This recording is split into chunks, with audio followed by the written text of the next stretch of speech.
the only way that we can rescue our country is to rescue the family first. We've had a definition of a gun rights activist since our founding, and it's someone who takes personal responsibility, not only in the use of their firearms, but in the defense of their right to own them. It's not the hero in the limelight that's going to be the champion for you. It's every single person who is self-censored, who is listening in right now. It's when you all start speaking, drawing lines in the sand, and demanding your rights and your country back. Welcome to Gun Owners of America's State of the Second podcast. I'm Kailey. And I'm John. Today we're here with John Lovell from Warrior Poet Society. How are you today, John? I'm doing well, man. Thanks for having me on. So for people who may not know who you are, go ahead and give a little bit of backstory about who you are, what Warrior Poet Society is all about, and kind of a brief introduction. Sure. Warrior Poet Society is a movement I founded 7-8 years ago, something like that. Basically, we're folks who are committed to defending others. We live for a higher purpose. We're ready to sacrifice in the defense of others. We desire to be fully warriors and fully poets, so we lean into those two different archetypes. And so we're on that kind of warrior poet way, our own journey into being better, stronger men, protectors, husbands, fathers, workers. And so that is, we're basically a values-based community. Now, to that end, especially the protection one, we'll lean into physical security. And so firearms, security, protection kind of stuff is definitely in our wheelhouse. I have a former background in that of training all kinds of just different fighting and military. And now we lead a training organization as well, which is inside Warrior Poet Society. So we're doing in-person pistol, rifle training all over the country. And I'm doing speaking events and YouTube videos while they censor us. Crazy. But yeah, we're doing all the things. We're having fun. Yeah, so you have kind of taken on the challenges of censorship head on. So you have the Warrior Poet Society network that is actively combating that and offering an alternative. How do you come to that business decision, or was it a moral decision over a business decision to launch the network? It's a bit of all. It has to do with just having the courage and strategic wherewithal to know exactly where you are on a given battlefield, this being metaphorical big tech land. When I first got on social media and YouTube, this is years and years ago, I looked around and I realized, I don't think these people actually like us. I don't think we're welcome here. And so with that, I thought, well, if I have this terrain now, I would like to borrow my social media space to build something that is permanent. So since the very, very beginning days, 7-8 years ago, I've been obsessed with creating a website, creating a training brand, and being able to capture emails. If you don't capture emails, you don't have an actual audience. YouTube has an audience, and they may or may not loan them to you for the purposes of their ad revenue collection. But censorship was something that I knew was coming down the pipeline. When it happened, it didn't surprise me. I was ready for it. And then it started happening a little bit more each year for years. And so the idea is their plan, and it's been this way, it's been in action for many years now. It's to see an antithetical worldview, somebody that is the opposite of their ideological line. The left controls all of big tech now, with the exception of X. Their idea is to quarantine us like a virus, and then they slowly choke us out of existence. So the thought is, well, no one's really just interested in your content. And they'll let you have some wins here and there. Every once in a while, you'll post a video or something, and it'll do well. And they'll let you have that one win. And then the next few are bad, and they're going to continue to collect revenue. If they cut you off altogether, they make martyrs of us. There's public outrage. There's outcry. Then another platform is able to bump up. So the idea is they don't want to just cut me or people like me off, and therefore take all of our following, incite them to upset, and then go up. No, they would rather engage in changing people's mind, opinions, desires, and interests slowly over time. So they are slowly, subtly, with the use of all kinds of algorithms and artificial intelligence, they are changing the minds of the people that are tuning in to not care as much about the good old warrior poet ethos and traditional masculinity and the good sacred brotherhood of protectors. And so that's what's going on. Yeah, and they censor us, they push us down, they, like you said, they quarantine us. You started this 7-8 years ago. What made you want to turn on the camera? There's a lot of people who feel the same way, but have this discouragement from being, censored and going, well, my voice is not going to be heard. What made you want to turn on the camera and let your voice be heard and push it out and build this society and group of people who are like-minded? If I had like kind of a personal motto, or maybe one of my handful of personal mottos, the kind of way I'm built, I want to communicate for life change. I'm a dude on a journey. I'm trying to grow better to the glory of God year after year. And I would really like to take some other folks on that journey with me. And so I'm on this warrior poet path. I'm inviting other people on. I think we're forces for good in the world. I think it would do immense good for all the dudes listening in if you would become more and more one of us. And your wives would feel that change. So would your kids. So would those in workplaces, neighborhoods. Everyone would grow if you grew first. And that's how I feel about myself as well. I want to be a man on fire for the things that matter the most. I want to be brave, courageous, righteous, virtuous. I want all those things. And so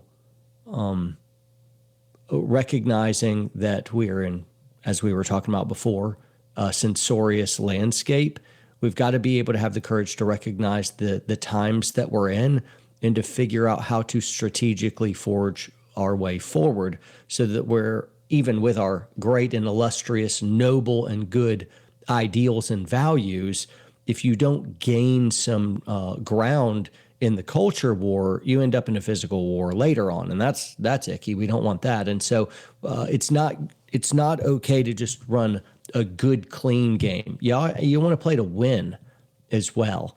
And so you got to be smart and brave enough to see the terrain around you and figure out how to navigate it for the win. Yeah. And for so long, it was, people in politics, people who, claim to be the leaders, right? Said, we don't need to participate in the culture war. And so what did we do? We let the culture, dictate what they thought firearm ownership looked like. They got to dictate everything about owning and being able to defend yourself and protecting yourself and your family. But we all know the truth that politics is culture is upstream of politics. Right. And politics is upstream of the individual. So unless the individuals are willing to influence culture, we're not able to secure any sort of win because we're fighting the effect and not the cause. That's great. I agree with that. I was thinking this morning that if you don't use it, you lose it kind of thing. The Second Amendment, I'm kind of like, I'm not really carrying a gun. I don't care much about the Second Amendment. So you don't engage, you don't fight for it. Other people able to. Whatever rights that we're not using and protecting, they will be eaten up by bureaucratic tyrants seeking more and more control. It's easy for us to cede ground to tyrants because most good people just want to be left alone, go about their lives, hang out with the family and go about your work. And they just want to be able to be homeward oriented or work and whatever else, where tyrants are never okay to just live and let live. They're not going to be like, oh, you do your thing, I'll do mine. No, tyrants are coming after you. That's part of what the definition is. They're coming for you. They're going to take everything they possibly can. It's the story as old as fallen humanity. And so rest assured, they are coming for you. And while we may tuck our families in at night and we sleep. Their lust for taking power never does. And so they're always engaging in the culture war, where a lot of times we don't engage until we're provoked. It's kind of like, whoa, wait, what is happening in our schools? Oh, we got to do something about that. When I get off work and I get free of this big project, I'm going to throw my hat in the ring and I'm going to do something about it. And then we have a big push when things get really, really bad and pull us out of our normal rhythms of life. And so we're not as aggressive to gain cultural ground as some of the tyrannical ones or a lot of people on the left. Well, yeah, they have time to engage in the culture war. They don't have jobs. They're sucking off the government teat. They're taking our tax dollars, paying the left, and all these woke UCLA, Berkeley, worthless, degree college kids are, in every blue hair like them. They're not gainfully employed. They have nothing to do except inhale huge swaths of social media and news propaganda and be mobilized against freedom in the culture war. Yeah, we like to talk a lot about how the silent majority is now being awoken and trying to combat this culture war. If you could give advice to the silent majority, what would you say? How do we combat this culture war? Because a lot of us are very introverted. We want to have our guns. We want to have our land. We want to have our life. We want to teach our kids the right way, but we want to be left alone. And that's a big thing with our group of people. How do we get our voice heard? How do we push and go, hey, we're tired of being pushed around. It's now time to stand up and either move our feet or move our voice. The idea is someone else will be your hero and champion. And that can, a lot of times you'll think something, you'll see it, you won't like it. You'll tune in to folks, you have your favorite, your whatever cruise and podcast or YouTube videos and be like, they're saying it. And I want them to do like, good, comment. And then you talk about it with some people that already really agree with you. And the idea is our hero and our champion in the public arena will rescue us. But that is not working. And in fact, our voices are shrinking as we are put more and more into our little own shadow banned echo chambers on social media. And maybe we'll get a lot of likes and maybe we'll get a lot of views, but it'll all be from people that already agree with us. And even that audience is closing in, as remember, our silent majority is hemorrhaging followers as we are being subtly reprogrammed. People kind of on the fringes that are almost moderates will be sucked into moderates, and in a few years they'll be lefties. And that's because the most powerful mind control mechanism ever conceived of by man, artificial intelligence, which is being employed for years now through highly sophisticated algorithms, is quite literally reprogramming people. And so you can be a silent majority for now, but our majority will continue to shrink more and more as people are reprogrammed. Now, at the same time, that kind of counter-revolution of thought is coming up, and silent majority people who have been silent are starting to speak more and more, and that's absolutely critical, and I'm arriving at that point right now. But that silent majority is becoming so upset and provoked, they're starting to speak out. And I'm like, now this is actually where we gain the real ground. It's not the hero in the limelight that's going to be the champion for you. It's every single person who is self-censored, who is listening in right now. It's when you all start speaking, drawing lines in the sand and demanding your rights and your country back. That's when actual change happens. That's it. And so this is going to sting. I want everyone to brace themselves. If you're part of the silent majority, speak up, you coward, before we lose our country. And I mean that in a very loving way. We have to start speaking, guys. You can't just let somebody else do it for you. And if you stand for freedom in an age of obvious tyranny and wickedness, you're going to be hated for it. And the fight for freedom is going to cost you something personally. I know for me, I have lost a fortune, quite literally a fortune in this fight already. And people don't know that. People don't see that. And they don't know what we do behind the scenes. And they don't know the cost of a lot of the things that I say and the things that we do, and that's unfortunate. But I mean, if I say such and such, I'm going to get censored, and that's going to hit the bank account, and that's going to hurt the movement. And I'm kind of like, yeah, but I can't not speak. I recognize the words of Plato 2,400-ish years ago are still completely true today. No one is hated as much as he who speaks the truth. And so if you're going to speak the truth, people will hate you for it. Now, we become such passive, weak men and women that we are ready to people please at all costs. We don't want to upset anyone. We don't want to make an awkward family meeting. We don't want our job to dock our pay at all, we want freedom without any type of personal cost. We'll let the founders bleed and die for us, and we'll salute them from across the centuries. But absolutely not am I going to give up anything to continue freedom for my kids.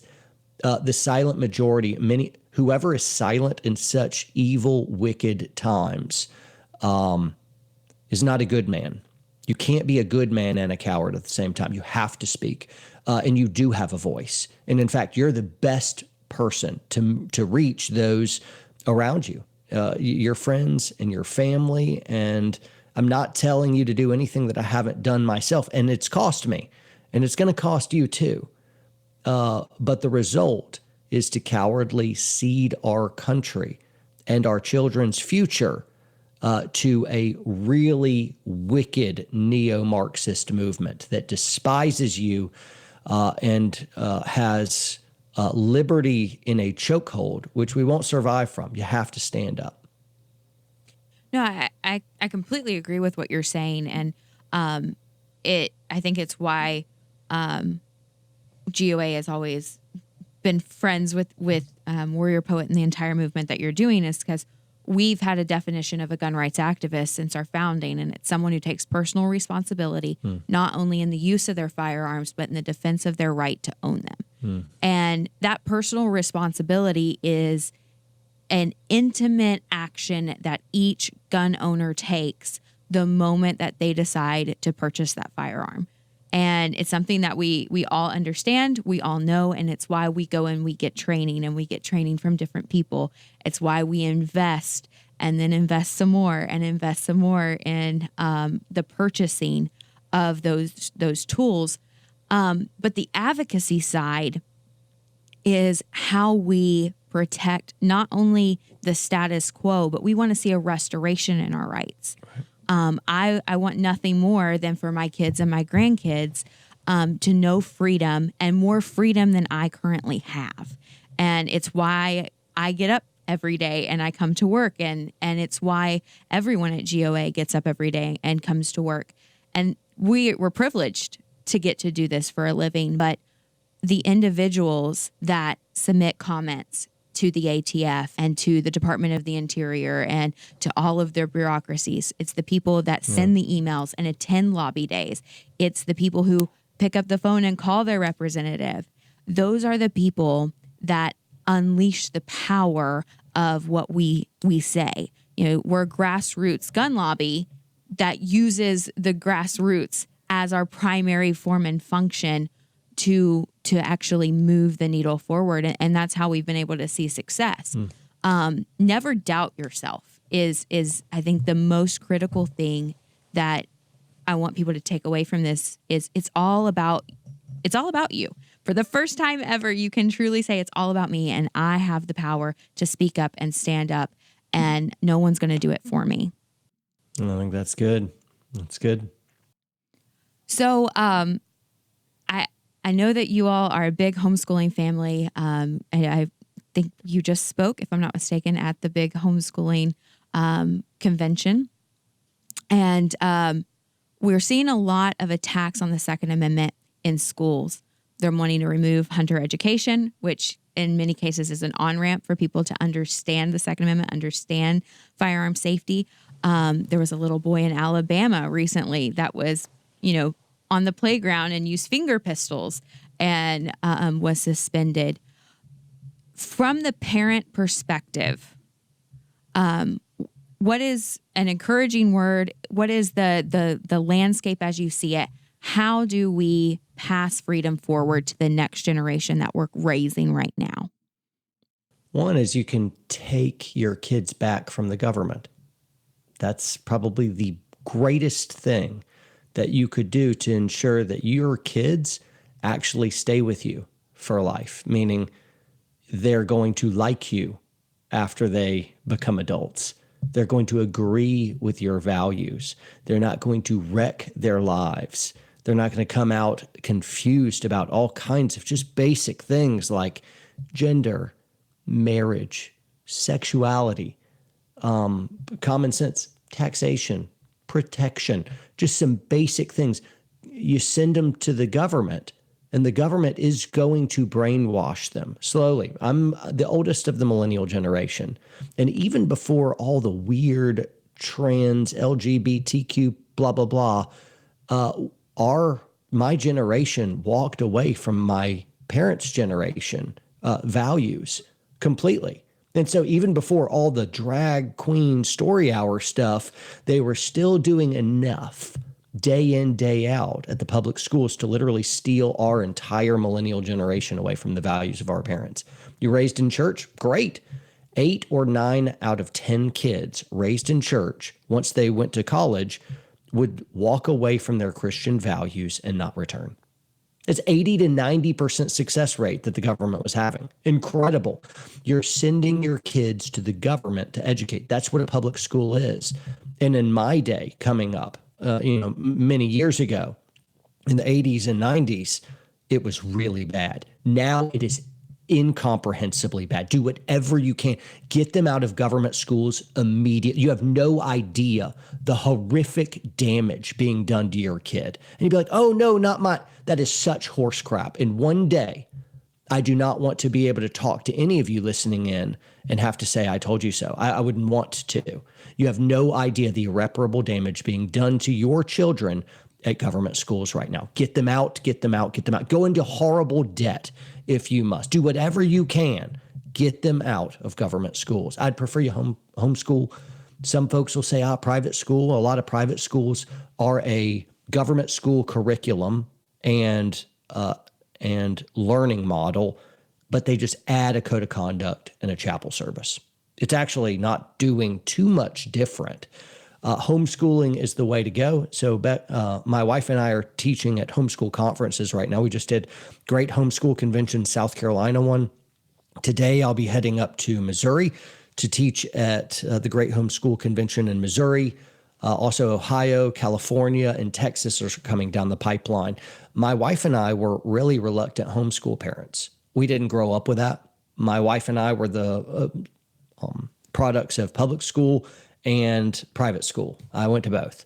And so the idea that we would ever homeschool was absolutely foreign. That's something that weird people do. That's certainly not us. And when we made the change, we could not afford to do homeschooling, but we came under conviction. No, we want to do something radical in our day and age. We actually want to be the ones that raise our own kids. If you send your kids off to school, it's kind of hard to say you raise them because you barely ever see them. They do their after school activities, then they got sports on the weekend, and you see them, but it's kind of from the stands and shuttling them to and fro. If you were really honest, you're probably only spending an hour a day with your kids. And they're spending 8 hours with their peers who don't know anything and are plugged into all kinds of reprogramming, or they're listening to the droll or the postmodern drivel of government school employees. And so that is really, really upsetting. And the best thing you could do for your kids is to homeschool them. Now, people are going to hear that. They're not going to like it. They'll feel like I'm out of touch. They'll feel like, my circumstances don't allow. I don't know how. I don't know what the off-road or the off-ramp is for you. Maybe it's not reasonable right now. Great. Make plans in the next year or two. So figure it out. Figure it out. For me, my wife and I moved from a house we were renting. We couldn't afford to buy at the time. We were renting, and we moved into a little apartment. As a married couple with 2 kids, we left the house so my wife could be single. We could be a single income family. We didn't pay for daycare. A lot of times the wife will go to work And if you actually did the math, the cost of daycare, childcare and all that, really with taxes imputed in from tax withdrawal from your salary and deductions, it ends up being a bit of a wash. Whether she went to work or she stayed home with the kids, financially at the end of the year, it ends up being the same because it's not what you make, it's what you keep. We ended up going into debt, and that sucked because I don't like anybody in debt, especially in this terrible, terrible economy. And it's hard to afford anything. And so it's like, man, but you can't afford to lose your kids either. And that's what's got change nothing. And mark my words, you will lose your children. I'm like, no, my kids are great. All right. Watch when they're 20 years old and you'll look at them and be like, who are you? I raised you different. I'm like, no, you sent them away. You didn't raise them at all. Right now, people are, definitely not going to like me. People really like me a lot because they listen. They hear that I'm an advocate for them. I actually love you. And I want to change. I love you enough to tell you the truth. Nobody else is going to tell you the truth, or other people will, but still, I'm telling you the truth. I have nothing to gain here. I'm not asking you to shop my merch. I'm asking you to rescue your own kids. And maybe you disagree with me, but the impulse, the heart that it comes from is certainly true. I'm an advocate for you. And this is how also the only way that we can rescue our country is to rescue the family first. The country is just families. And if we let our the left isn't producing much. They're murdering their own children through abortion, 1 million plus per year. They have less kids than us on the right as well. And the way they really gain support is going to be illegal immigration in the years to come. But up till now, it's been stealing our kids through government schools. They reprogrammed them and mobilized them for the left to turn kids against their own parents. If you can't see that that's been happening for decades now, and you refuse to have the courage to see that it could happen to your kids too, I unfortunately cannot help you, but I desperately wanted to try. Yeah. Love is a sacrifice, right? Like we don't like talking about sacrifices as a culture nowadays, but love is a sacrifice. And, it's a love of your country. It's a love of your rights. It's a love of your children. It's a love of your family, to protect them, to advocate for them, and to make tough decisions. Mm-hmm. And it's an uncomfortable conversation. And, we have a ton of homeschool families at GOA. I would dare say if you took a survey of our organization, we definitely would shock people with how many of our families homeschool. And so it's not foreign for us to have this conversation, which might blow people's minds. But if you think that your kids are getting a Second Amendment education in the schools, right, or that they're getting any sort of understanding of the fact that their rights are endowed by the Creator, that their rights don't come from government, and that they're constitutionally protected and not government granted, you have a completely misconception of what not just the curriculum looks like, but what the unions do to the schools and all of the powers that be that are training the people that teach your kids. And there's very little individual liberty, down to the ability to suspend a child from school from finger pistols. Like, wow. It's in Alabama. It's not like we're having this conversation and it happened in New York City, or it happened in California, Alabama, for crying out loud. And so it's time that people hear the messages that people are saying and understand in detail that this is a concerted effort and a concerted attack. And you have to understand the terrain in 2024 and not the terrain when you went to school back in the day. Yes, the point is to emasculate your boys. That's their point. It's to take any semblance of courage, boldness, any impulse to be a good protector. Anybody that could ever stand up with their shoulders back, and their spines straight, look at the government and say, not a single inch more. Now, they're the ones that lead revolutions and reformations. So, of course, the government wants to find them when they're young and crush out anything that might be strong or bold, anything that might be potentially dangerous, recognizing, no, There's good dangerous and bad dangerous. And the only way to stop bad dangerous is with good dangerous. The only way to stop a bad guy with a gun is a good guy with a gun, period. And so it is part of essential education for all of our young men to make them dangerous. It's critical information. It has been for every ancient empire of all time. As part of their essential education was to make them protectors. I'm a protector and a provider of my family. And I should be working on that from the time I'm a little boy. It's hardwired in. Guess what my boys were playing yesterday? They were playing G.I. Joe, and they were building bunkers out of little rocks, and they were having this massive military assault, and they were having so much fun, and we didn't have to organize that play for them. They just naturally fall into it. It is the government education, or I'm sorry, it's the government anti-education system that finds that impulse and crushes it out of them. They shame them out of it. Their goal is to make all would-be dangerous men, take them at boyhood and turn them into little girls. And that is a metaphor a lot of the time, but it's actually literally happening now, which is a freak show horror story as well, that you're just carving up little children now and puberty blockers. This is such demonic, evil, twisted, we will burn in hell for this kind of thing. This is horrible stuff. And the idea that we would even consider sending our kids to institutions such as that shows a wild selfishness and self-centeredness on us parents who would, so that we can keep up with the Joneses, drive a little nicer car and have a little nicer house, we'd send our kids to the free system. Why is it free? Government schools are not free. They cost you your kids. Well said. Very well said.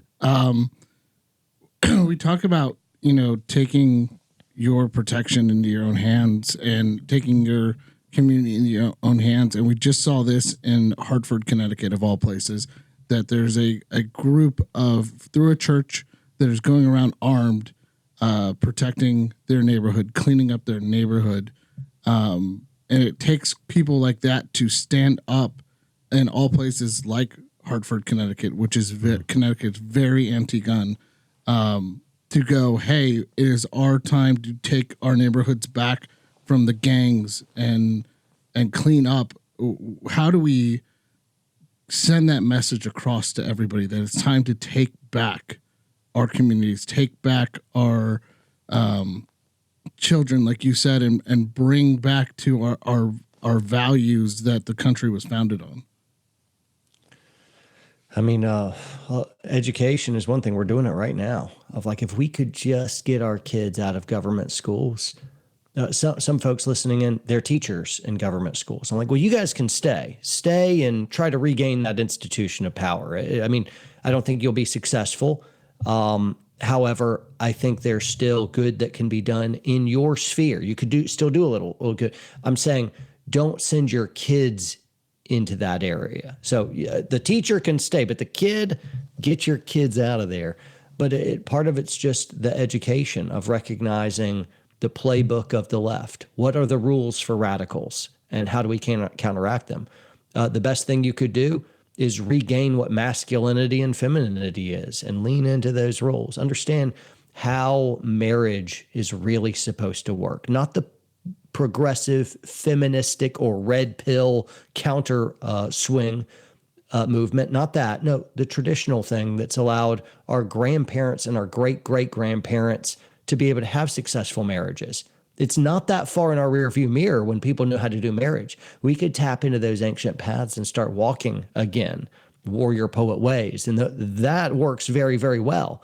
And so we have to reclaim what the progressives have taken from us in their war against anything old.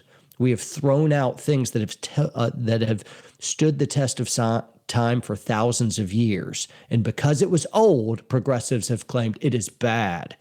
And so part of how we reclaim everything is to reclaim, first off, ourselves, our family, our faith, our communities, and our country follows. But it is a revolution that starts in your own heart and then your own family first. And if you get that right, and that stays right, a little fire being held up spreads to other families around you, and then that spreads to communities, and then that goes. This will be a ground up retaking of America's values. It can't be top down. We already lost that war. They have a institutional checkmate. They own all institutions of power now, with the exception of the Supreme Court. And they don't own the true redeemed church either. The gates of hell can't prevail against that.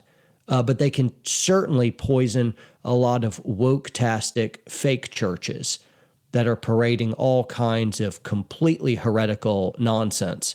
It has no power in it. And so, I think the true church, those who are really saved by the blood of Jesus, that's the only institution of power that will actually survive this earth. But there we go. Yeah, like you, I am also an elder millennial who went to private school and public school.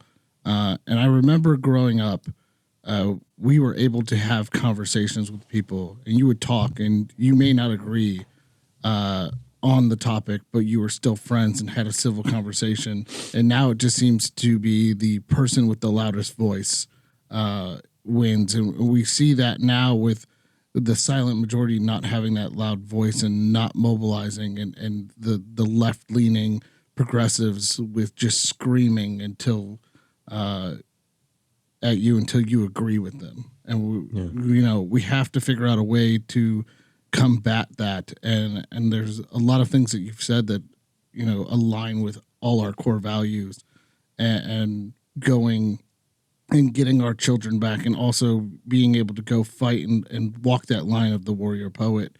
And I applaud you for helping spread that word and gain the following you have to let them know, like, hey, you don't have to be quiet. You can be loud and take back what is truly what makes this country great. So, obviously, you run a training program, and an award-winning training program at that. When you see the country shifting to constitutional carry, I think a lot of people realized that the fight at the federal level is incredibly difficult. And thankfully, we've seen a resurgence in people getting more and more involved at their state legislature. This year, we saw South Carolina and Louisiana join the constitutional carry club, although not all constitutional carries are created equal by any stretch of the imagination. There's still a lot of work to do in every state. When you're running a training program, how does the constant change in carry laws and constant change in people's perception about whether or not they should, get training and what type of training and going beyond that concealed carry permit? How do you navigate that changing landscape? I just kind of do whatever I want. I have the Second Amendment. So I know that's probably not I have the Second Amendment. I do what I want. And so I go all over the place, and I know you're expecting a more sophisticated answer, but that's what I do. I have the Second Amendment. I just do what I want. I like it. I was just wondering, because there's so many people that are like, well, it's going to destroy the training business. And I'm like, it's not going to destroy the training business. People want to take personal responsibility. They're going to go seek training. I see. People do have apprehensions about that, and they're always like, hey, what's the law for whatever? I always like to point out, well, the law is an illegal law that infringes upon your Second Amendment rights. So just as a good Second Amendment proselyte, let me tell you, let me always say that. Let me keep reminding you so that you understand. I love constitutional carry, but all gun permits are infringements on the Second Amendment. It's literally, whereas the Constitution say the government may make no law that infringes, we have to ask them permission to have a permit to carry. How is this not the most flagrant, wild violation of the Second Amendment? No, you don't The Second Amendment exists so that they can't make any laws, any infringements, yet we have to ask them permission to get a permit to carry a gun. And no one's noticing anymore. We're just like, oh, well, I'm thinking about carrying and better get my gun permit. Now, I have a gun permit.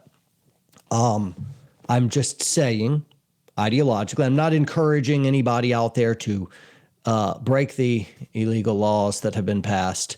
I'm just saying, let's look at it at a constitutional basis. And constitutional carry is passing all these different states, not because we're doing this amazing thing where freedom is surging. We're just gaining back a little bit of ground on what basic constitutional rights are. We've been in the red, negative, and we're just trying to get back up to neutral right now. We're not positive ground until I can have a tank. I really want a tank. I think it'd be great fun.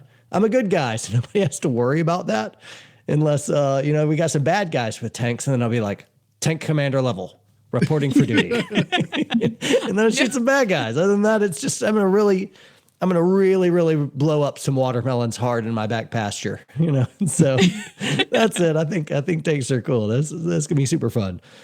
So, people, I think if there was a ban on AR-15s at a federal level with some really, really awful consequences, that could certainly happen. Maybe that's 10 years. A lot of people will be like, oh, never in the U.S. I mean, come on, man. Dudes, we have a huge percent of the population that believes that men can menstruate and have babies now. Did you see that coming 5 years ago? We have a dementia patient as commander-in-chief and the cackling Kamala Harris as VP. Did you think that was even possible? Look at what's happened. The stuff that is happening in front of us is we left $80 billion of equipment behind in Afghanistan with our cowardly, hasty retreat. We just gave it to terrorist organizations. Did you ever see that coming? No, none of the stuff happening you ever saw coming. A few years, 5, 6, 10 years ago, you never saw it coming. And so what could happen 10 years from now?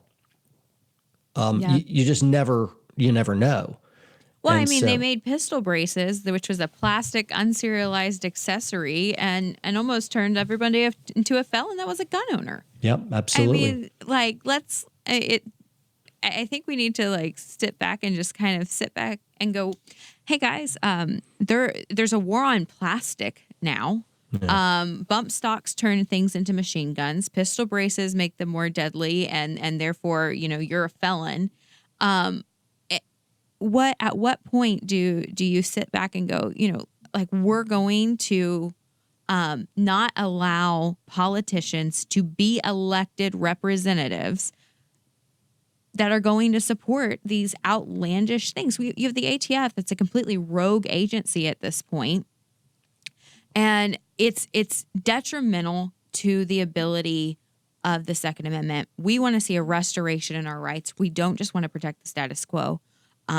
We're filing lawsuits all of the time. Thank God I'm not on our legal team because the amount of work that they do is just insane. Right.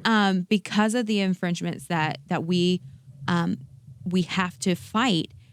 But the best thing to do in any fight is to be proactive in the fight. And that comes with voting. That comes with vetting candidates. That comes with making sure that your voice is heard when they are elected, regardless of if you know that they're going to vote the opposite way or not. It's better to stand up than to stay quiet. Well, I couldn't agree more. You brought up the mishandling and insanity of the government pulling out of Afghanistan and leaving all that equipment. And at one point, I found it laughable that there was a gentleman in Afghanistan doing gun reviews on U.S. military equipment and making money on YouTube by doing gun reviews of U.S. military equipment. And I found it, as sad as that is, I found it laughable that the administration gave him the ability to have a platform to do said gun reviews of military equipment, of our military equipment.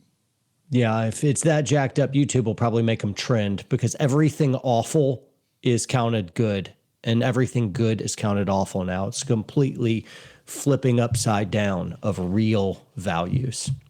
So, nothing surprises me anymore. I would, yeah. Laugh so you don't cry. Yeah. I would love to say nothing surprises me anymore, but it still does. The shock factor is still there. I just want to, like, when I get off work, my favorite thing is just going out to our farm and just being like, all right. Yeah. So the real world does exist. Oh, yeah.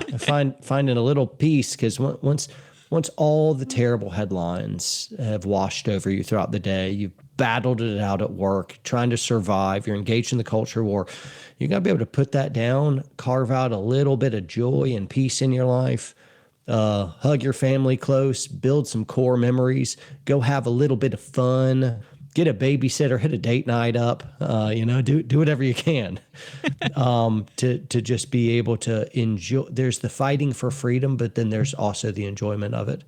And it's meant to go hand in hand, as the one fuels the other and vice versa. Those are inexorably linked things. If you're not enjoying or exercising your freedom, then you're not going to fight very hard for it, because what's the point? And so it's the exercise of a right that gives you the fuel to fight for it. When I leave my farm in the morning and I head off to work, knowing what's in my rearview mirror and loving it gives me the energy and fuel I need. It gives me purpose to be able to fight for all the other families out there as well, and my own. But you got to be able to disconnect from the matrix and all the bad and recharge up. So that's a good point, Kailey. Yeah. So I want to touch on, I think one last topic is probably all we have time for, but you're a big proponent of reading a wide variety of things, from philosophy to, I know you do like tens of thousands of book reviews at this point, probably. Wow, English is hard. You've done hundreds, if not thousands, of book reviews at this point on your channel. I truly believe that you have to read to lead. I think that if you don't understand, it's going to be very hard to see where we've been, so you can't tell where we're going. If you were to give somebody a few books that they would read, I'm sure you're going to say your own, and as you should. I would not have said my own. I wouldn't have done it. But you did. All right. The Warrior Poet Way. It's doing well. National bestseller. And I'm humbled by that. That sounds like I would not have brought up my own. I don't sit down, read my own book, and I'm like, oh, wow, let me take notes. I'm so changed. But it's a playbook, right? Like I've read your book. I will be the shameless plug for your book is I waited in line at the Homesteaders of America conference. And I got my husband a copy and my dad and my father-in-law a copy, and I had you sign it, and I was like scurried off. But I read it as well, and it's a playbook. It's understanding where we're at. And I do think if you haven't read it, go buy it. Go see him at a conference. He's very kind. He'll sign it. It's an important playbook. And so now you can go into your top 5 and hopefully we can sell a couple more copies for you. Top 5 thank you. You're extremely gracious. I read 1 Thessalonians this morning. It was awesome. I think you should read Bible every single day. That's a really, really good. You want to revolutionize, change your life. Nothing will do it like Bible will. Absolutely. So there is not a close second one. That was outrageously the top one. Then I'm going to get real weird, and I'd really want to look into who I'm speaking to before I start recommending a bunch of stuff. Some people are already reading a bunch of like business and efficiency books and kind of self-helpish genre. And I'd want to look at what you're already reading and then flip you to something else to help round us out better. I want to be broad and very deep. A lot of kind of those nonfiction readers really need to have their hearts moved and their creative powers jump-started through reading fiction. Fiction is a superpower. I was as a driven kind of guy, I want data, I want facts, I want someone to explain and help me maximize efficiency and goal setting. And I had no idea what I was really missing by not tapping into fiction. Fiction unlocks critical, essential things inside of a man or woman that, frankly, nothing else can. Movies aren't going to do it, and a lot of the nonfiction cold hard data isn't. I think for dudes, everyone should read Stephen Pressfield's stuff. Pressfield is awesome. Gates of Fire, Virtues of War, Tides of War, Man at Arms. I really like Pressfield, and that'd be a good place to awaken there. I just was connected with Jack Carr. I think he's fantastic. I've got his set right here beside me. So anyway, that'd be fun to delve into fiction, or you can go into the classics. My favorite fiction is a historical fiction. Historical fiction is my favorite category. So you're learning awesome history, but it's done through this tantalizing story with fictitious liberties, but you're learning awesome history. My favorite historical fiction is Ben-Hur.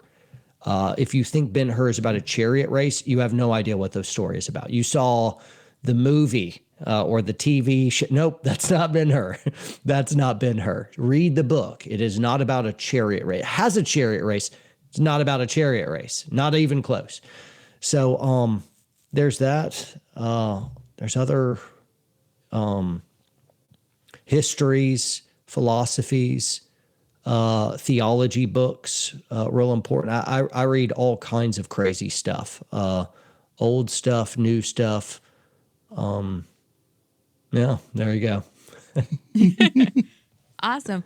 Well, thank you so much for joining us on this episode. Feel free to plug your socials and anything else that you wish. Sure. WarriorPoetSociety.com. Check us out. We'd appreciate the support. We need it. Awesome. Well, thank you. Please feel free to like, share, and subscribe. If you're listening on a podcasting app, please leave a 5-star review, and we'll see you next week. Thanks, guys.